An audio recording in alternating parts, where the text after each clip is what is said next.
ನೋಡ್ತಿದ್ದೀರಾ ಸ್ನೇಹಿತರೆ, ಇದು PVC ಪೈಪ್ನಿಂದ ಮಾಡಲಾದ ಸೋಲಾರ್ ವಾಟರ್ ಹೀಟರ್.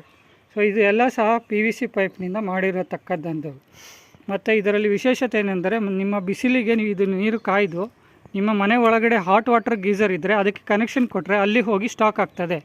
ನಿಮಗೆ ಯಾವಾಗ ಬೇಕಾದರೂ ಬಿಸಿನೀರು ಹಗಲಾಗಲಿ ರಾತ್ರಿ ಆಗಲಿ ಅದರಲ್ಲಿ ಸ್ಟಾಕ್ ಆಗಿರುತ್ತದೆ ಮತ್ತು ನೀವು ಯಾವಾಗ ಬೇಕಾದರೂ ಇದನ್ನು ಉಪಯೋಗಿಸಬಹುದು. ಇದನ್ನು ತಯಾರಿಸಿಕೊಟ್ಟವರು ಮಹೇಶ್ ಮತ್ತು ಮಂಜು ಆಲ್ದೂರು. ಸೊ ರಮೇಶ ಆಲ್ದೂರು. ಸೊ ನಿಮಗೆ ಹೆಚ್ಚಿನ ಮಾಹಿತಿ ಬೇಕಾದಲ್ಲಿ ಸಂಪರ್ಕಿಸಿ. ಇವರು ಒಳ್ಳೆಯ ಕೆಲಸಗಾರರು.